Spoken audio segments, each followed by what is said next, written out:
CM Revanth Reddy మాట్లాడుతున్నారు, live లో చూద్దాం.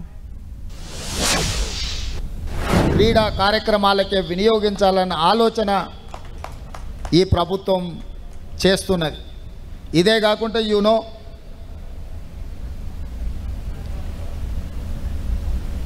యూనో మొన్నటి ఒలింపిక్స్లో మనం అంత గొప్పగా పర్ఫామ్ చేయలేకపోయినాం.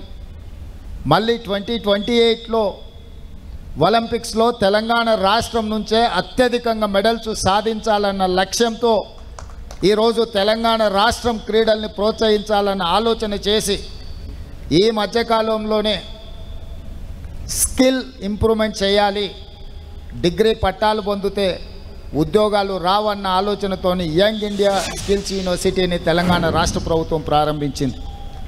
అదే కోణంలో లాస్ట్ వీక్ నేను సౌత్ కొరియాని విజిట్ చేయడం జరిగింది.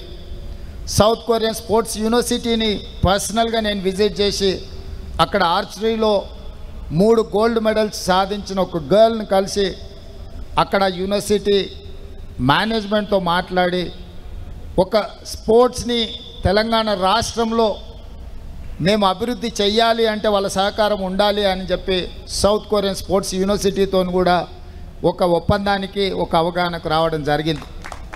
అందులో భాగంగానే ఈ వేదిక మీద నుంచి సగర్వంగా ప్రకటిస్తున్న మీ అందరి ఆలోచనలను దృష్టిలో పెట్టుకొని యంగ్ ఇండియా స్పోర్ట్స్ యూనివర్సిటీని తెలంగాణ రాష్ట్రంలో నెక్స్ట్ అకాడమిక్ ఇయర్లో స్టార్ట్ చేసి ఈ రాష్ట్రంలో గ్రామీణ ప్రాంతాలలో మారుమూల ప్రాంతాలలో ఉండే క్రీడాకారులను ప్రోత్సహించాలన్న ఆలోచన. అదేవిధంగా నిన్న నేను ఢిల్లీలో స్పోర్ట్స్ మినిస్టర్ని కలవడం జరిగింది. వారికి విజ్ఞప్తి చేసిన రాబోయే ఖేల్ ఇండియా స్పోర్ట్స్ కానీ నేషనల్ ఈవెంట్స్ని తెలంగాణ రాష్ట్రానికి ఇవ్వండి, అద్భుతంగా మేము నిర్వహిస్తాం, మా దగ్గర ఇన్ఫ్రాస్ట్రక్చర్ ఉన్నదని కూడా యూనియన్ మినిస్టర్కి నేను కలిసి రిప్రజెంటేషన్ ఇవ్వడం జరిగింది. ఇదే కాకుండా 2036లో ఒలింపిక్ గేమ్స్ని ఇండియా ఆర్గనైజ్ చేయాలని ప్రధానమంత్రి గారు ఏదైతే ఆలోచన చేస్తున్నారో ఆ ఒలింపిక్ గేమ్స్ని హైదరాబాద్ వేదికగా మేము నిర్వహిస్తాము, తెలంగాణ రాష్ట్రానికి అవకాశం ఇవ్వండి, ఇంటర్నేషనల్ స్టాండర్డ్స్ స్టేడియంస్ని అన్నిటిని కూడా ఇన్ఫ్రాస్ట్రక్చర్ తెలంగాణ రాష్ట్ర ప్రభుత్వం క్రియేట్ చేస్తుంది, తెలంగాణ రాష్ట్ర ప్రభుత్వం ఆ వసతులను అన్నిటిని కూడా ఇప్పటి నుంచే ప్రణాళికబద్ధంగా అభివృద్ధి చేస్తామని చెప్పి మేము వారికి చెప్పడం జరిగింది. ఈరోజు ఈ ఉన్న స్టేడియంలు అన్నిటిని కూడా పూర్తి స్థాయిలో మన నేషనల్ ఫుట్బాల్ని కూడా ఇక్కడ ఆర్గనైజ్ చేద్దాం అనుకున్నాం. కొంత సమయం సరిపోకపోవడం వల్ల ఫుట్బాల్ ఈవెంట్ని కూడా ఇక్కడ నిర్వహించలేకపోయినాం. తొందరలో ఈ దేశంలో జరిగే ఏ క్రీడలైనా ఇంక్లూడింగ్ క్రికెట్తో పాటు మిగతా క్రీడల్ని తెలంగాణ రాష్ట్రం నుంచే ముఖ్యంగా గచ్చిబౌలి ప్రాంతం నుంచే నిర్వహించాలన్న ఆలోచన రాష్ట్ర ప్రభుత్వం చేస్తున్నది.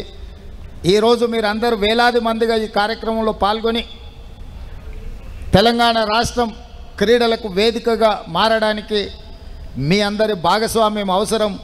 తప్పకుండా మన ప్రభుత్వం స్పోర్ట్స్ యూనివర్సిటీని ప్రారంభించబోతుంది. దీనికి సంబంధించి అంతర్జాతీయ స్థాయి కోచ్లను తీసుకొచ్చి ఈ రాష్ట్ర క్రీడాకారులను ప్రోత్సహించడానికి ఈ ప్రభుత్వం ముందుకు వస్తుంది.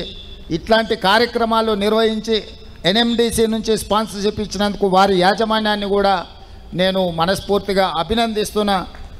Just I wanted to share with you, Hyderabad is the place for sports and games.